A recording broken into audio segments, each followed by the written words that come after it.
안녕하세요. 오늘도 즐거운 세법 시간이에요. 53번부터 풀어볼게요. 소득세법 다음은 주 A에 근무하는 거주자 갑의 2024년 소득자료이다. 갑의 기타 소득으로 원천지수될 소득세액은 얼마인가? 단 다음 일시후발적으로 발생한 소득과 관련된 필요금이 확인되지 않음. 이거 원천징수될 소득세액이죠. 그러니까 원천징수될 소득세는 원천징수액이 아니라 원천징수될 소득세액이니까 원천징수할 과세 표준이겠죠. 그럼 한번 해볼게요. 또 전부 나왔던 그 상가 입주 지체 상금이죠.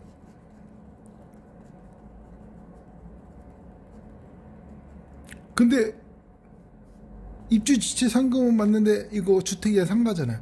상가는 그러니까 본인이 실제된 경비가 아니면 경비 처리를 안 해줘요. 그래서 오면은 필요 확인되지 않으니까 경비 처리가 없으니까 이건 경비가 없는 거고, 원천지수 세액은 20%인데 여기가 상가가 150만 원짜리 받은 게 지체상금이, 그러면 이 150%에 그러니까 30만 원이죠.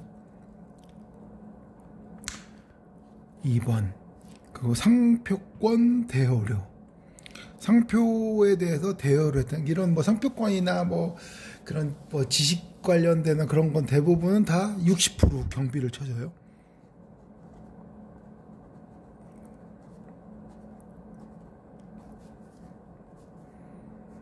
이게 100만 원인데 여기서 경비가 60%죠. 그렇죠? 경비가 60%니까 1 마이너스 60% 하면 40%죠. 40% 그러면 40만 원. 그렇죠? 40만 원에 아까 말했지만 그 소득세액이니까 20%. 세액이냐, 세액을 구하라는 거 제가 그래서 위에도 했죠. 20%니까 여기는 8만 원. 그리고 3번 보면은 지상권 설정 대가, 공익사업, 이건 많이 나와도 토지 취득하는 법률에 대한 공익사업. 지상권을 설정했는데 공익사업을 위한 토지는 많이 나왔잖아요. 공익사업 토지 지상권 설정, 이게 200만 원이죠. 이건 하도 많이 나오니까 말씀 안 드릴게요. 이거 1 마이너스 60%, 대부분이 60%예요. 그러니까 60%니까 40%니까 얼마예요? 80만 원이죠. 곱하기 20%는 얼마예요? 8, 26, 16만 원이죠. 세액을 구하라고 했으니까 표준이 아니라 이것도 많이 나오는 거. 서화를 미술관 양도하고 받은 대가. 양도했는데 어디다? 미술관. 1000만 원이죠. 원래 서화나 그런 골동품 같은 건 얼마라고 했죠? 1억 미만은 90%고 1억 이상은 80%.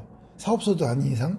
사업소득으로 되려면 뭐든지 빈번하게 하거나, 제가 말씀 우발적으로 그냥 가끔씩 하는 게 아니라, 세무서에 볼 때 사업자 등록을 안 내도 마찬가지예요. 그 매매 같은 걸 볼게요. 주택 매매업, 뭐 주택 투자해서 뭐 요즘에 뭐 쉽게 찍고 팔고 하시는 분 많잖아요. 샀다 팔았다.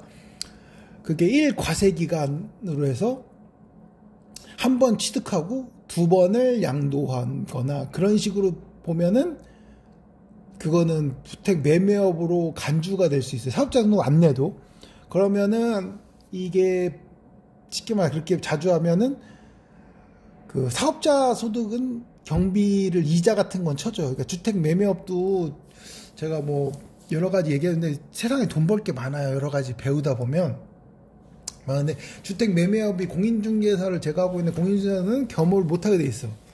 대신 제가 대표로 법인을 한 데에서는 주택 매매업 해도 돼. 왜냐하면 법인이랑 대표자랑 이게 별개라고 보기 때문에 법상으로는 되는데, 어쨌든 매매업을 하게 되면은 당연히 매매업인데, 그런 매매업을 하면은 취득세부터 재산세, 그리고 또 뭐 건강보험도 사업상 그거면은 원래는 쳐주고 또 이자 비용도 쳐줘요. 왜냐면 그 개인 양도소득에서 이자를 안 쳐주는, 재산세 안 쳐주는 거는, 그거는 쉽게 말해서 그 사업과 관련된 게 아닌데, 그 혜택을 주려고 비과세를 주는 거예요. 그 양도소득도, 그리고 세율도 분류과세 하는 이유가 혜택을 주려고 하는 거예요. 왜냐면 이거는 개인 주택과 관련된 거니까 그걸 팔아서 또 새로운 주택을 장만하는데 그걸 과세를 많이 해서 그 사람들이 집을 못 사면 안 되잖아요. 그런 거에 대한 혜택을 주는 건데, 사업소득에 대한 것은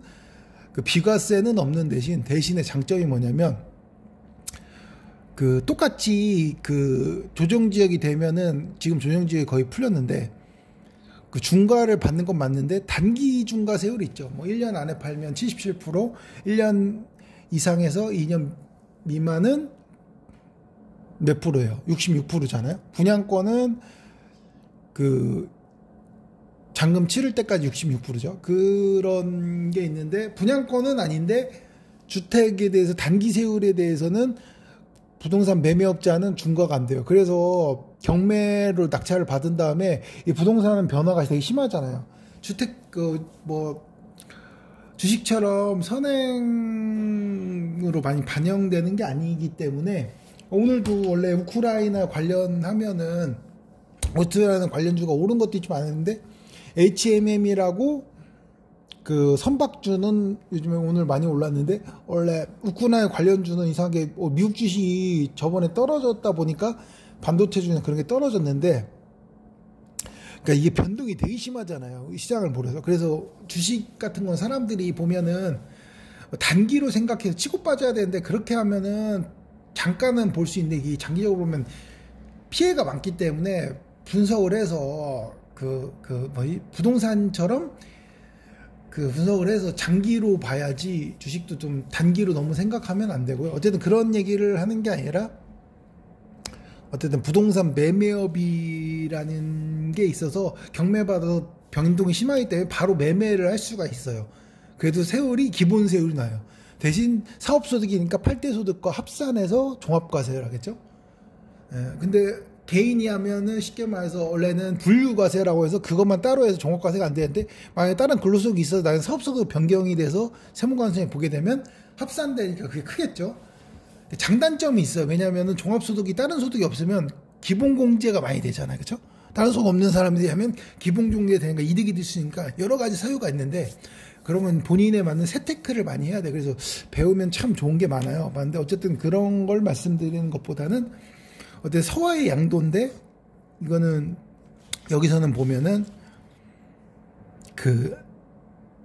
그거 이게 그 사업상이 아니에요. 보면 얘기 나온 게 보면 사업상 보유기간 9년이니까 1년 미만 90%여야 되는데, 근데 문제 미술관의 양도가 있잖아요.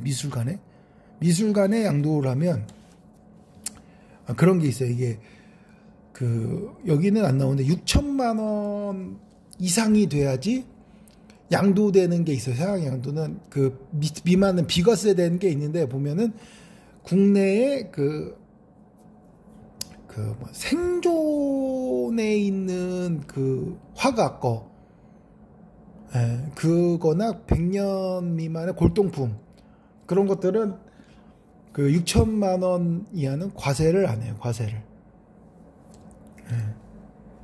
근데 여기서는 보면은 볼 때 미술관에 그 양도를 해서, 그리고 또 그래서 그런 것 같은데, 어쨌든 그렇게 보시면 돼요. 여기에서는 이거는 과세가 아닌 걸로 된 거고, 그리고 비입사 시험 출제 수당, 어느 뭐 선생님이나 어떤 분들 보면 시험 출제하려고 그 일시적으로 일하는 노동 있잖아요. 그 봐주는 거, 그거 말하는데, 이런 것은 아까 말씀드린 25만 원에서 경비를 여기도 60% 쳐준 다음에 20%예요. 그러니까 여기도 1 마이너스, 그러니까 10만 원인데 40%가 여기 20%. 그러면 2만 원이죠. 그렇죠?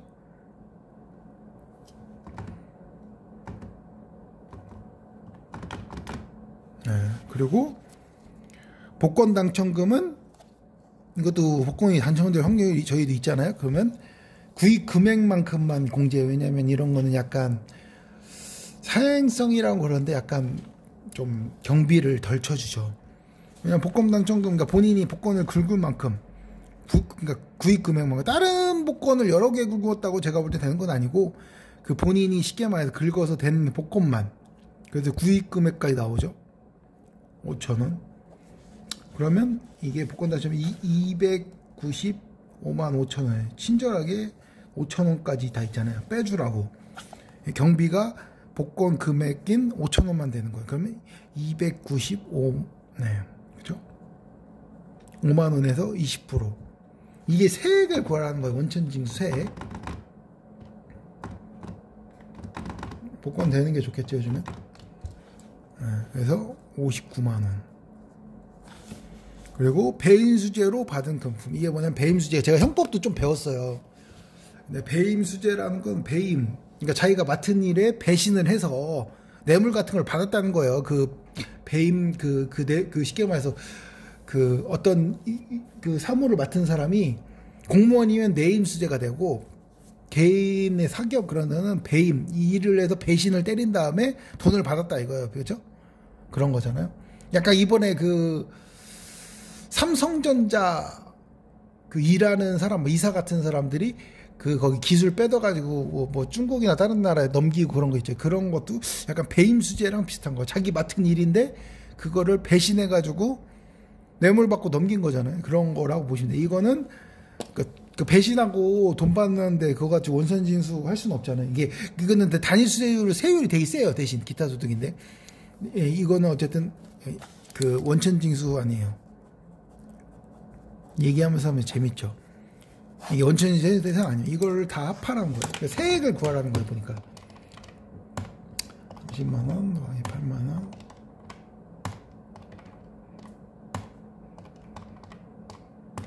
그러면 이게 115만원이네. 여기 3번, 그쵸? 115만원.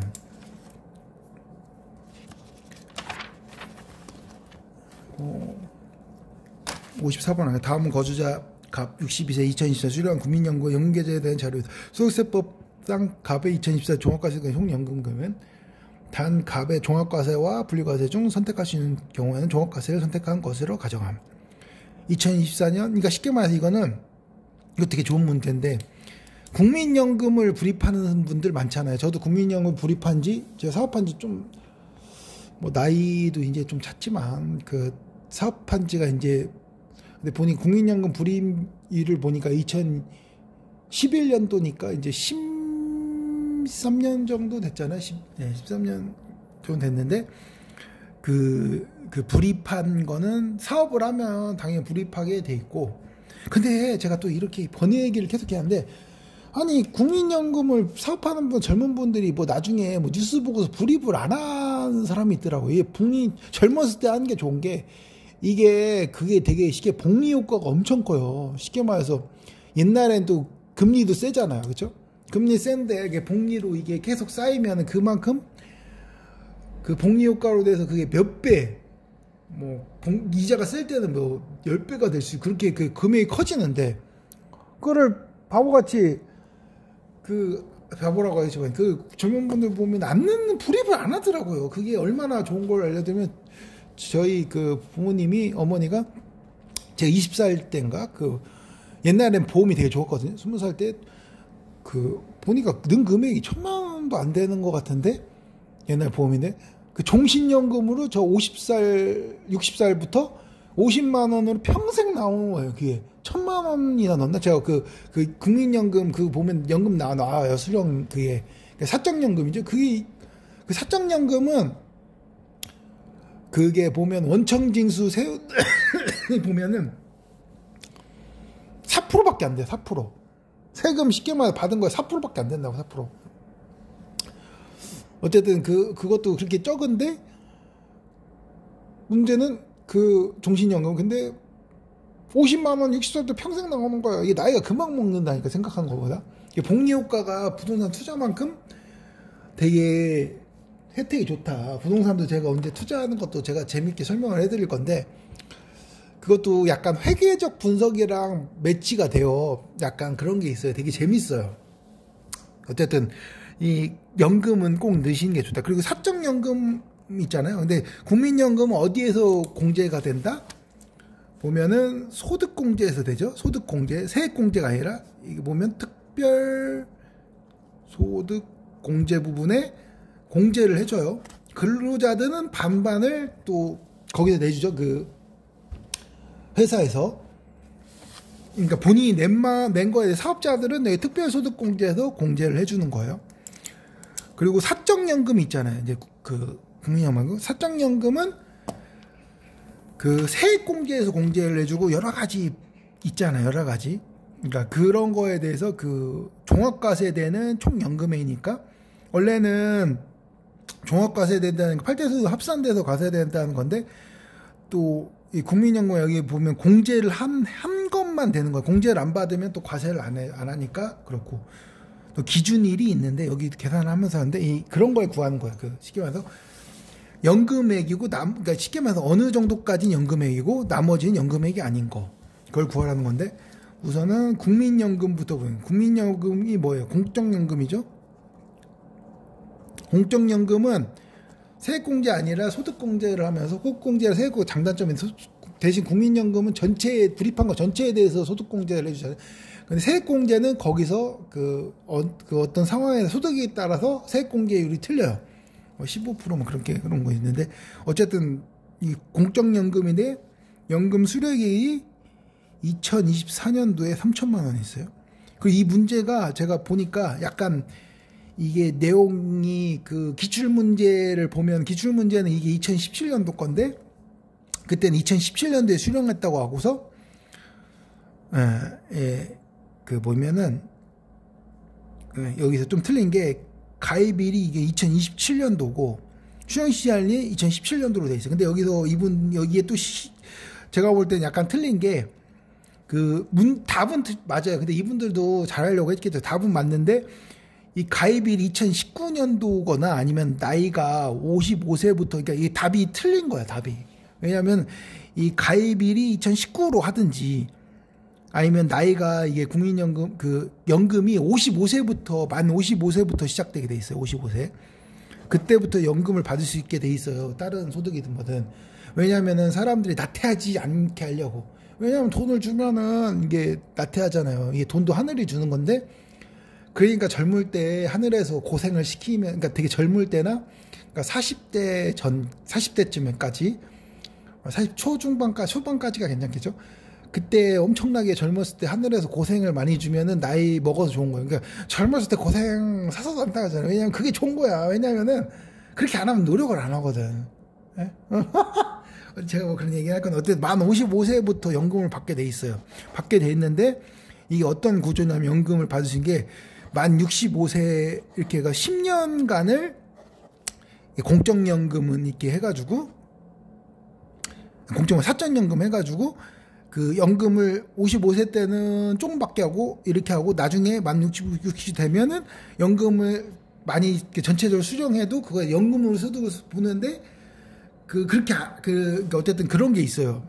연금은 그러니까 국가에서 요즘 국민연금도 65세부터 받게 하겠지만 이렇게 일부러 늦추는 거예요. 왜냐하면 사회적으로 나태함을 없애고 이 근로를 하게 만들려고 하는 거예요. 그런 그 약간 조세의 취지가 있어요. 법상. 어쨌든 이 공적연금 3천만 원을 받았어요. 환산소득 누계액이라는 것은 어느 기관에서 정하는 그 현재로 봤을 때 현재죠. 이 사람 2024년도 봤을 때의 본인이 소득 여태까지 2022년 1월 1일이라고 했죠. 이것도 이 과세 기준이에요. 보면 2022년 1월 1일이 항상 연금 나오는데 이거는 과세 기준일인데 이 전 거는 과세를 하지 않았어요. 연금에 대해서.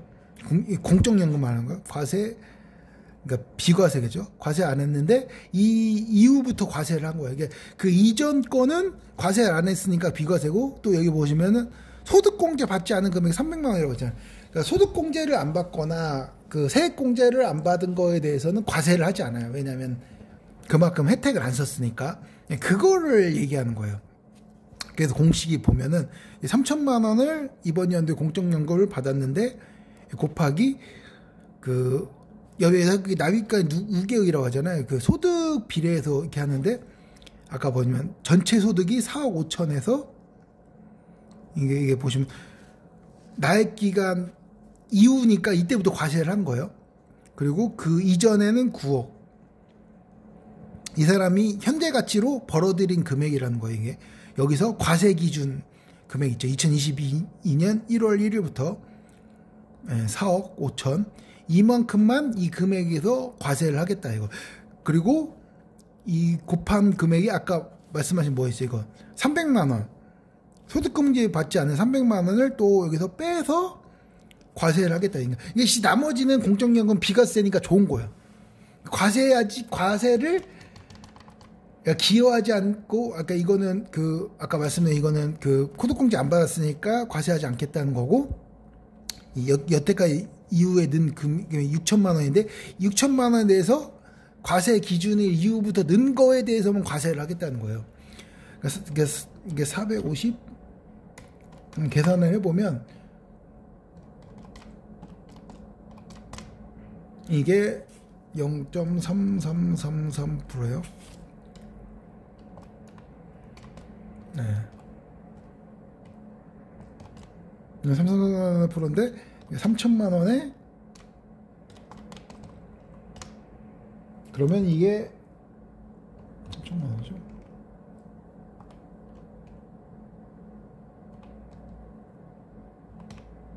그럼 이게 1,000만 원. 1,000만 원인데 1,000만 원에 300만 원 빼니까 이게 700만 원. 700만 원만 그 과세를 해야 돼. 이게 그리고 이거는 그거 있어요. 쉽게 말해서 그 제가 말씀드린 대로 그 종합소득으로 과세요. 이 국민연금은 대신 이 소득공제도 받으면 종합소득인데 여기는 또 그 연금 그 공제 해주는 것도 또 빼주고 하기 때문에 또 이 과세가 또 적겠죠. 세율이. 근데 또 연금으로 또 소득을 하면은 또 연금 안으로 받으면 뭐든지 세금이 줄어요.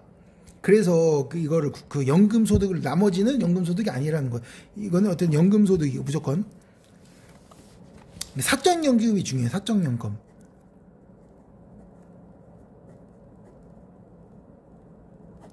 사적연금이 보시면은 연금 수령한 게 2,500만 원이라고 했어요. 2,500.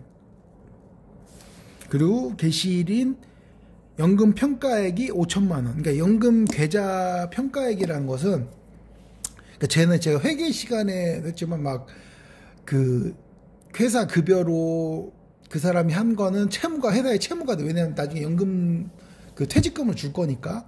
그리고 이 사람들의 그 뭐지 그 DC나 뭐 그런 거 있잖아요. 그러니까 퇴직 그거를 해서 회사에서 나중에 줄 거 운용해가지고 걔네들 퇴직금에 그런 거 있잖아요. 그런 것처럼 연금 계좌를 쉽게 말해서 그 퇴직금을 넣으면은 과세 이연이라고 해서 퇴직금에서도 과세를 하지 않고 또 혜택을 주어서 거기에 대해서 원래는 퇴직소득세가 있는데 그걸 계산할 때는 한 번에 퇴직금을 과세하면 세율이 커지잖아요. 퇴직금도 분류과세예요. 다른 종합소득 과세하지 않아요.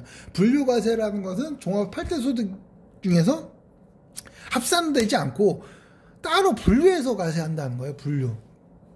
네, 그런 건데 퇴직소금은 퇴직금인데 거기서 한 번에 과세하면 또 세율이 세니까 거기서 연분연순법이라고 해서 그걸 연마다 쪼개져서 그 퇴직금 받은 전체 연 쪼개져서 연마다 구해서 그 세율을 구하는데 그 세율에서도 또 그 10년 안까지 그 안에 퇴직 그거 받은 것은 그 이연 퇴직소득 그거는 70%만 내게 하고 10년 이후에는 60%예요. 그러니까 세율을 적어지니까 또 소득세가 줄잖아요. 그래서 과세 이연을 시키기 위해서 그 퇴직금 쉽게 말해 이 국가에서 이걸 장려하려면 그 자기 세금을 좀 그 개인에서 그 퇴직금 방탕을 해서 나이 노후돼 가지고 그 힘든 삶을 방지하기 위해서 국가에서 얼마나 착해요. 그러니까 이렇게 국가에서 배려를 해주고 있다고 느껴지시면 돼요. 국가가 개인의 그 연금까지 고려하면서 세금을 줄여주고 있다. 그렇게 보시면 돼요. 어쨌든 2,500을 받았는데 거기서 연금 평가액이 5천만 원이라고 했어요. 연금 평가액. 그거를 연금 보시면 여기 보시면 연금 보험료. 그러니까 퇴직연금 같은 거 하려고 사람들이 연금 계좌 그런데 뭐 주택을 쉽게 말해서 해가지고 뭐 주택으로 해가지고 주택담보연금인가 뭐 그런 거 있잖아요. 그런 걸로 해주라니 연금 어쨌든 연금 불입한 금액이고 사적으로 그리고 이연 퇴직소득이라고 제가 말씀드린 퇴직소득을 여기 계좌로 넣으면은 그 해에 퇴직소득 과세 안 하고 나중에 퇴직소득 쉽게 말해 퇴직소득이 아니라 연금소득으로 받은 것은 퇴직소득세에서 세율을 줄여준다 그런 거고 혜택을 주는 거고 연금계좌 운용 수익은 이 계좌를 해서 운용해서 수익을 받았다 그렇죠? 그런 거예요. 보는데 어쨌든 2,500을 받았는데 여기서 5천만 원이 연금 계좌 평가액이래요. 당해 이게 딱 나오겠죠? 거기서 퇴직수급으로 볼 수 있는 것들은 보시면 어떻게 계산은 제가 말씀드렸지만 만 55세부터 받는데 그거를 줄여주려고 한다고 했잖아요. 쉽게 말해서 55세는 조금밖에 하려고.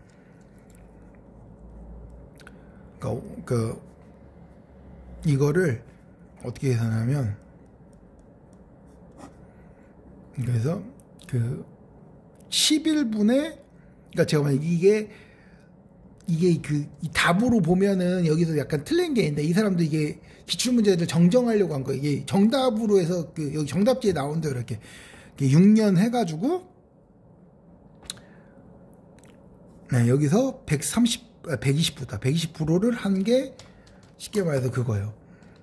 그러면 이게 5잖아요. 이게 11 마이너스 6을 하면 이게 5죠. 5에서 5천을 하면 1,000만 원이에요. 1,000만 원. 1,000만 원에 그러니까 이게 1,200이겠죠.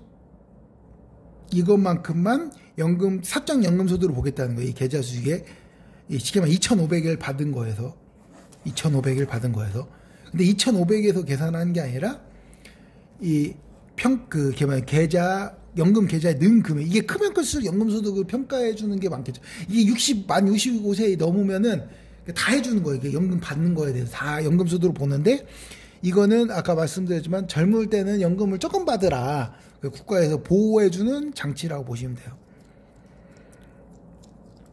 여기서 보시면 어쨌든 이게 왜 이렇게 되냐면 이게 마이너스가 적을수록 55세부터 시작되니까 적을수록 이게 10이니까 이 받는 게 아래가 클수록 위가 줄어들잖아요. 그렇죠? 분모가 그러니까 분자가 클수록 반대 비율이니까 이게 줄어드니까 나이가 만 55세일수록 조금 받으라는 거예요. 나이가 많이 먹을수록 65세 되면 이제 다 받아도 되고 그렇게 해서 국가에서 생각해 주는 거예요. 그 한도까지만 보고 나머지 여기서 1200까지만 연금소득이고 나머지 1300은 뭐예요? 연금소득이 아니라는 거예요. 연금소득이 아니면 연금소득보다 과세 세율이 세져요. 세지는데 연금소득으로 보는 게 어떻게 되냐면 여기 1200에서 어떻게 보면 여기 보시면은 순위 이렇게 돼요. 보시면 세액공제 받지 않는 이 공제를 안 받으면 과세 안 한다고 했잖아요. 여기가 그러니까 300만 원, 200만 원 있어요. 과세하지 않는 왜 이렇게 빼냐면 혜택을 보는 거부터 이렇게 빼주는데 그러니까 쉽게 말해서 55세 나이가 젊을수록 연금 받지 말라는 거예요. 일하라 이거예요. 그리고 이연퇴직소득 700만 원이 여기 보시면 이연퇴직소득 그러니까 이 연금 되는 대상에서 또 이게 또 빼주는 거예요. 이거 먼저 쉽게 말하는데 이연퇴직소득은 이게 말씀드린 이게 과세를 하지 만약 이게 이거 먼저 이게 만약 연금소득으로 보면은 이건 연금소득으로 이것도 여기서 이렇게 과세하지 않는 금액으로 보면 이거는 과세를 안 하는 거죠, 그렇죠? 과세 안 하니까 연금에서 이 과세 안 하는 거가 되는 거고, 그렇죠? 1,200에서 200은 그리고 1,200에서 700은 이것도 연금소득인데 700은 아까 말씀하시면 그러니까 퇴직소득세죠. 퇴직소득세 원래 퇴직소득세 내려는 거에 70%만 내면 돼요.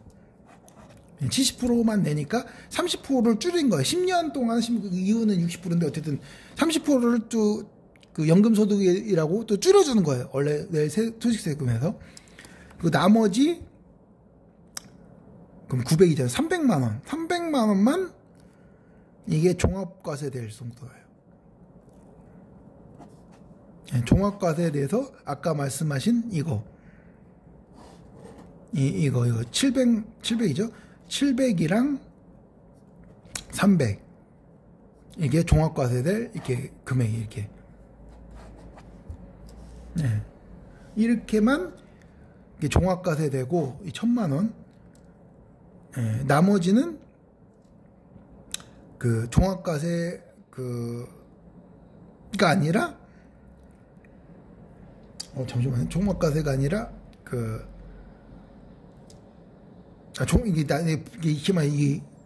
1300 이거는 1300 이 과세 이거는 1300만 원에 대해서는 그 과세를 해요.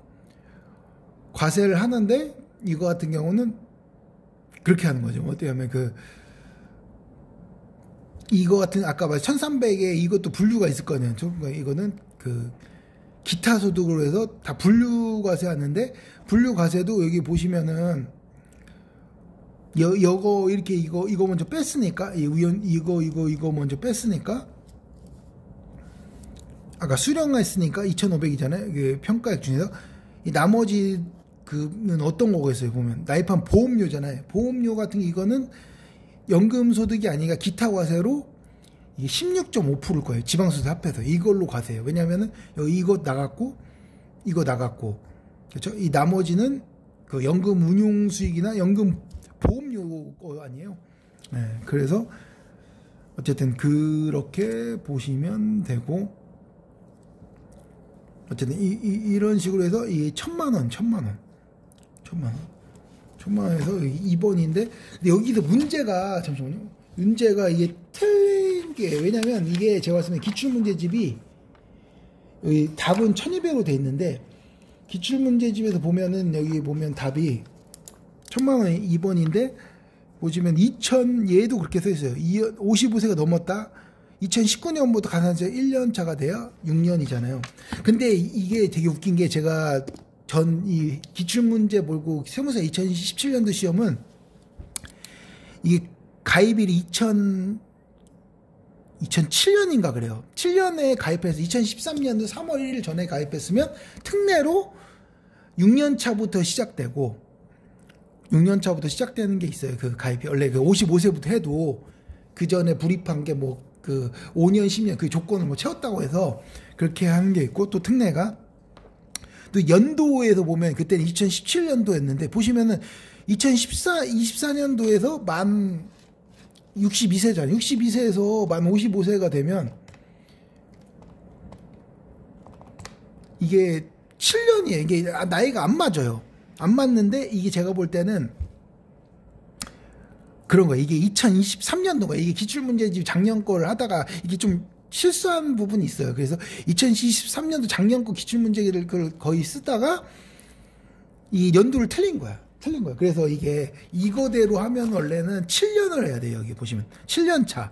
이게 더 커지겠지. 근데 이 답으로 하면은 원래 이 해답으로 하면은 이건 2번이에요. 근데 여기 기출문제집이 제가 볼 땐 이거에 틀렸다. 이거 보시면 이 가입일에서 그러든지 가입일 2019년도에 여기 답에서는 나이니까 이게 2023년도지 이 수령 시작일 나이가 이게 틀렸다. 예. 근데 수령 시작일도 2024년이잖아요. 4년. 근데 이게 또 왜 그러냐면 여기 그 해답에서는 제가 볼 땐 이 가입일이 2027년도 그래서 6년차 시작일로 했거든요. 수령일 시작일로 해서 여기 둘 중에 이게 틀린 거기 때문에 이 문제에서는 약간 이게 고치는 걸 좀 덜 고쳐서 여기 이 문제가 약간 틀린 거예요. 그렇게 보시면 돼요. 말 진짜 많았죠. 이거까지 하면 좋은데 너무 많이 시간 잘 보냈어요. 저 썰을 너무 많이 했죠. 58분 할게요. 소득세법 다음 중소기업 운영하는 거주자 갑의 2024년 소득자료이다. 갑은 종합소득 산출세액에서 공제될 배당소득 공제액을 계산하면 얼마인가. 이것도 되게 좋은 문제예요. 이것도 좋은 문제인데 배당 소득 공제액을 구하라고 했잖아요. 이제 풀어보면 배당 소득 공제액이 뭐예요? 근로수업 해가지고 우선 법인에서 법인세로 과세된 금액을 그 이익잉여금으로 배당을 해주잖아요. 지금 회계 시간이 되었지만 이익잉여금을 배당했으니까 과세를 한 거예요. 법인에서 한 거를 주는 거예요. 한 거를 주는데 또 저희가 배당소득세 개인이 또 내야 되는 이중과세란 말이에요. 이중과세인데 금융소득세는 2천만 원까지는 단일세율 14%인데 지방세 합하면 15.4%예요. 그거를 14% 금액까지는 쉽게 말해서 원래는 과세할 금액 뭐 너무 세율이 낮으니까 그냥 하는데 그 이상 되면은 근로수업의 총 금액 그 소득에서 올려가지고 세액공제로 그만큼 빼주는 거라고 했잖아요. 그거를 구하라는 거예요. 우선 보여보면 1번 금융소득 자료. 제가 말 되게 많죠. 내국법인 A의 배당이에요. 이거 현금 배당에서 어쨌든 7천만 원. 근로수업 대상이 내국법인이 이거 맞다고 했죠. O. 그 외국법인 B의 현금 배당, 아니 그냥 배당으로 쓸게요. 뭐 똑같은 얘기니까 1,000만 원. 근데 이거는 아니라고 했죠. 외국법인 아니. 왜 이유가 뭐냐? 외국법인 제가 전에 해둔 거지. 외국법인 그 세액공제나 필요비로 경비를 뺄 수 있는 제도가 있어요. 그래서 이거는 또 해주면 또 그렇잖아요. 뭐 안 되는 게 있을 수도 있지만 어쨌든 그 빼주는 게 있기 때문에 외국법인에 대해서는 근로수업 대상이 아니에요. 그리고 국내은행 정기예금 이자가 500만 원이죠. 이거는 이자죠. 이자니까 근로수업 대상은 아니에요. 근로수업 대상만 한 거. 그럼 금융소득이 총 얼마예요? 8,500만 원이죠. 그리고 보시면 금융소득 외에 사업소득 금액이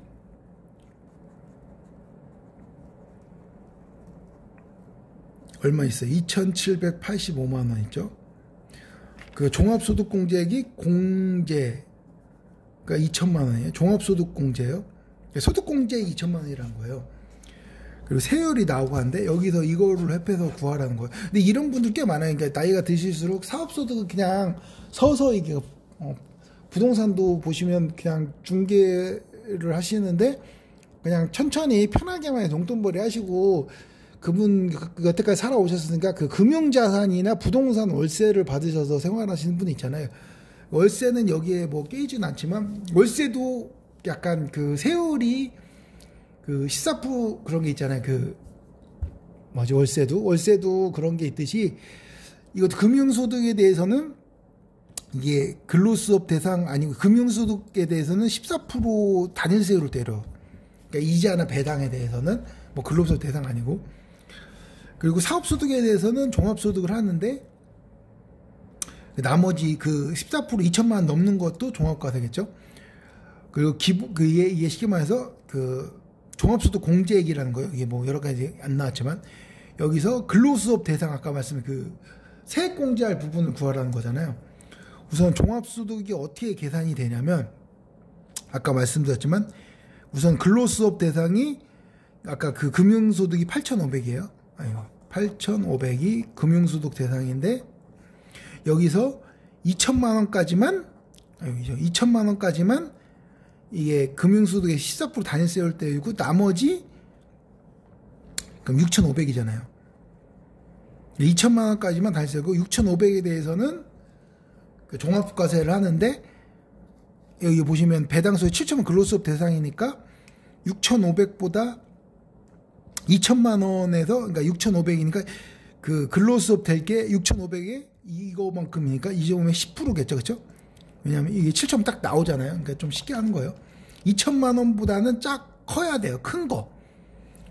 그럼 650이 이게 650. 근로수업 대상이 그 근로수업 해야 될 게 650이에요. 우선 그 650인데 여기서 끝나는 게 아니라 어떻게 계산이 되냐면 이게 보시면 아까 금융소득이 얼마라고 했어요? 8,550이죠. 만약 근로수업을 올리면 얼마예요? 올리면 이게 650만 원이니까 그러면 900, 1050만 원. 이게 금융소득이죠.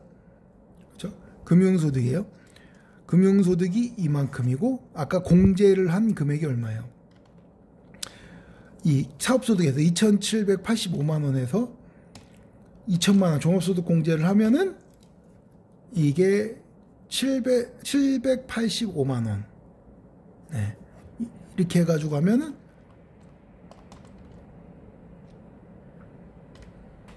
과세 표준이 9,935만 원. 이게 과세 표준이겠죠. 이 세율 계산하기 전. 근데 아까 말한 금융소득은 여기 9,150만 원에서 아까 금융소득 2천만 원까지는 단일세율 14%라고 했죠. 그렇죠? 그러면 어떻게 해야 돼요? 2천만 원까지는 14% 세율로 하고 나머지 그러면 7천 그러니까 이렇게 계산하면 되죠. 여기서 9,935만 원 아까 그 수합사업소득 합한 거에서 2천만 원을 뺀 금액 금융소득 과세 뺀 금액에서 기본세율 하면 원래 이렇게 해야지 낼 세금이죠. 뭐 여기서 뭐 세액공제 그 전인 거예요. 세액공제는 안 하는데 어쨌든 그 세율이 소득세금이 그러니까 차가감 안 하고 소득세금이 9,935만 원에서 2천만 원을 빼면 이게 7,935만 원이죠. 그래서 세율이 이게 원래 그 기본적으로 그 과세되는 세율이에요. 근로수업하고 세액공제는 나중에 한다고 했잖아요. 그러니까 기본 세율을 보시면 여기 보시면 이 5천만 원까지는 624만 원 플러스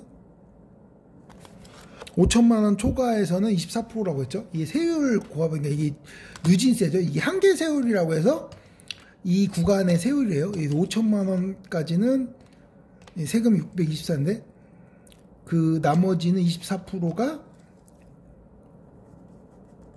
이거에 뺀 5천만 원을 뺀 이게 24%라는 거예요. 그러면 744만 4천 원 이만큼이 이거 2천만 금융소득 뺀 그 종합소득세라는 거예요.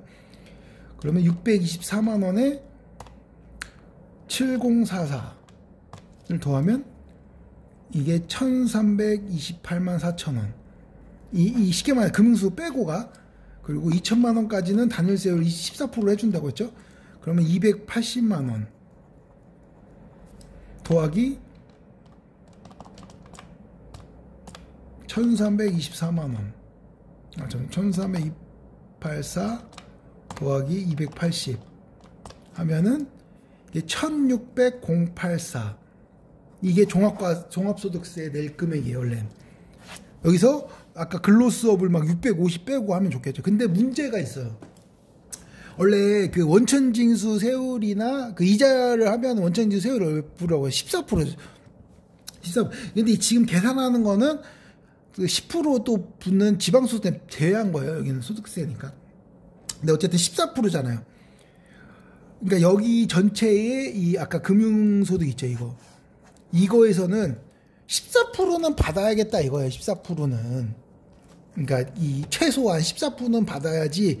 그러니까 만약 종합소득이 높아서 그 14% 이거에 대해서 만약 14% 받는 거 이상을 만약 세금이 나오면 그냥 이걸로 인정해서 세액공제 650을 해주는데 이 금융소득의 14% 받는 거 플러스 사업소득 다른 소득 기타 다른 소득의 기본세율 한 만큼은 받아야 기본이지 않겠냐. 기본 아까 말씀드린 근로수업 대상이 금융소득 14%까지는 그냥 그 이중과세를 그 한다는 시기였다고 했잖아요. 그런데 그래서 비교 대상 세율을 또 세금을 구해야 돼요. 아까 말씀드렸지만 이 8,500 아까 금융소득 있죠.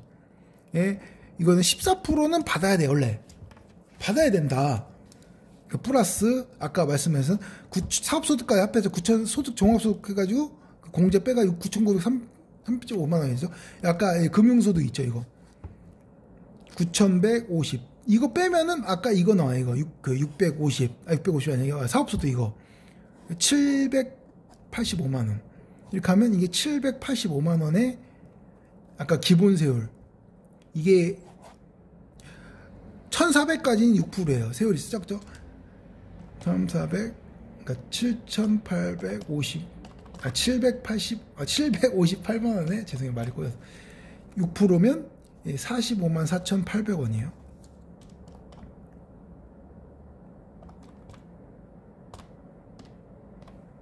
네, 잠시만. 좀 피곤해가지고 9%, 6%는 죄송 47만 1,000원 이렇게 나오는데 이게 이 사업소득에 대한 세율이고 아까 금융소득은 14%는 받아야겠다는 거잖아요. 그 원청지 세율은 1,190만 원. 그러니까 이만큼은 받아야 된다는 거예요. 그러면 1,190 플러스 471 그러면 이거 두 개 합하면 1,237만 37만 1,000원 이만큼인데 이거랑 이거 중에서 비교했죠. 이거 두 개를 해서 이 정도는 받아야 된다. 이렇게까지 이 정도는 받아야 되는데 세액공제를 만약에 1,608만 4,000원에서 650을 해버리면 이 세액공제는 세금에서 빼는 거니까 958만 4,000원이니까 이 14% 원래 금융소득에서 14% 받는 거에 대한 그 근로수업을 이중과세 할 필요가 없다는 그 세율까지는 세율 혜택을 준 것보다 더 세금을 조금 내는 거예요. 세액공제를 하면. 그러니까 이것까지 받아야 된다니까 1,608만 4,000원에서 1,237만 1,000원 이거를 뺀 371만 3,000원 이것까지만 여기 650에서 이것까지만 세액공제 해주겠다 이거예요. 이거를 구하라는 거예요. 되게 복잡하죠. 이거를 구하라 그러니까 이게 2번이에요. 이거. 좋은 문제죠. 이게 비교과세를 이렇게 하는 거예요. 아까 말씀드렸지만 어떤 식이냐면 비교과세 무조건 분리과세가 있고 분리과세 종합과세 할세과세인데 이런 식으로 근로수업 소득 같은 게 금융소득은 이 비교과세에서 해가지고 제가 아까 말씀드렸지만 그 정도까지는 받아야 된다. 그런 거예요. 이것까지는 해볼까요, 이거? 시간이 많이 가서. 소득세부 거주자 갑은 배우자 거주 의뢰 2024년 3월 3억에 대한 토지세 2024년 4월 1일 을로부터 증여다 시가 7억 원을 받아 소유권 이전 등기 마쳤다. 이후 갑은 2024년 6월 1일 토지를 갑 또는 의뢰에게 특수관이 없는 거주자 병에게 10억 원에 양도하였다. 갑 또는 을의 양도소득 납부에 관한 설명으로 옳지 않은 것은 양도 당시 실질적으로 갑에게 귀수되지 않은 토지는 법령상 협의 매수 수용된 점에서 양도 당시 갑과 을은 혼인관계를 유지하고 있음. 이것도 많이 나오는 저희 실생활에 많이 나온 거죠. 그러니까 부부끼리 3억 원에 부부가 3억 그러니까 거주자 갑 그러니까 배우자끼리 한 명이 3억에 취득한 토지를 을로부터 부부끼리 증여를 받은 거예요. 7억 원에. 왜 이렇게 할까요? 부부끼리는 10년 동안은 6억 원까지 증여세가 과세하지 않아요. 증여세 과세하지 않으니까 6억을 줘도 그러니까 쉽게 말하면 3억에 취득하니까 6억 차익이 안 나잖아요. 그러면 증여세가 없는 거예요. 그렇죠? 부부끼리니까 만약에 다른 거를 증여하지 않았을 때 그러면 2024년 6월 1일 갑은 을에게 특수관계자 없는 갑 병에게 특수관계자 있으면 어떻게 돼요? 있으면 5%나 3억 이상 둘 중에서 그 이내의 그 이상 되는 거에 대해서는 부인을 한다고 했죠. 10억 원을 양도했다. 그러니까 10억에서 이게 얼마나 줘요? 3억 원에 취득해서 증여세 10%도 안 내고 취득세만 낸 다음에 7억에 한 다음에 이렇게 하면은 3억에 대한 차익만 내면 되잖아요. 근데 보시면은 해서 바로 팔았잖아요. 몇 년 후에. 왜냐하면 이렇게 파는 이유가 세율을 2년이 지나 기본 세율 되니까 토지는 비사업용 토지는 10% 할증돼요.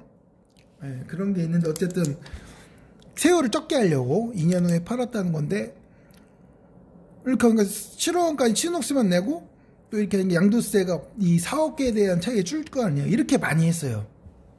근데 이거는 옛날에는 2022년도 말까지인가 그때까지는 5년 안에만 하면 그걸 인정해줬어 이렇게 해도. 근데 이게 10년으로 바뀌었어요. 근데 이 문제에서는 5년이잖아요. 이것도 옛날 기출 문제는 5년일 건데 10년으로 바뀌었어요. 이후부터는.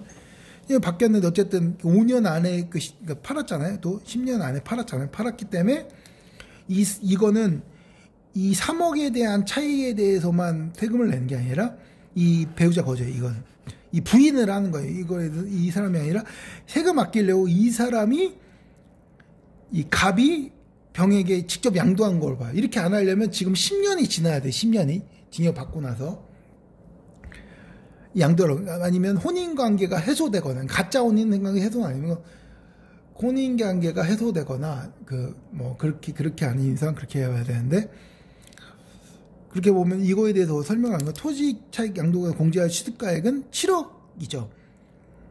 공제할 취득가액이 7억이 아니죠. 3억이잖아요. 아까 3억부터 한다고 했잖아요.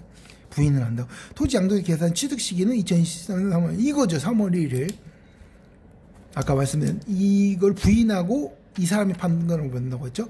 토지 양도 차익 계산 시 갑의 증여세, 산출세, 양도가액 공제할 수 없다. 있어요. 증여세 낸 거에 대해서는 있는데 이렇게 되면은 증여세가 안 나온다고 했죠. 만약 다른 게 없으면 6억까지는 부부끼리 10년 동안은 증여세 안 나와요. 그래서 이렇게 많이 했어요. 지금도 할 거예요. 토지 양도 차익 계산 시 갑의 증여세, 산출세액은 양도가액 공제할 수 없다. 한다고 했죠. 대신 제가 알아보니까 취등록세는 공제가 안 돼요. 그러니까 증여취등록세 3%대 갑은 을의 연대야 토지의 양도세 납부 이거는 없어요. 왜냐면 갑이 양도한 거로 보고 근데 이 갑 외에 그 특수관계자로 해서 그러니까 이게 보면 그 직계 존비속이나 그러니까 부모나 자식이나 아니면은 배우자만 이렇게 하고 그 외에 특수관계에 있는 사람은 연대에서 납부될 의무가 있어요. 왜냐하면 이 정도는 같이 하나의 그 동일체로 보는데 제가 말씀드린 특수관계 그 정도는 그러니까 배우자는 무촌이고 부모나 아는 이촌 정도 되잖아요. 어쨌든 그 정도는 아예 동일체로 보니까 그런 것 같아요. 특수관계자인데 그 부부나 직계 존비속이 아니면은 제가 말씀드린 연대에서 납부는 지고 토지의 양도세 납부자는 을이 아니죠. 제가 갑이 양도한 거로 본다고 했잖아요. 갑이 이렇게 하려고. 그래서 2번이에요. 이거에 대해서는 나중에 또 자세히 해드릴게요. 네. 너무 많이 해서 감사합니다.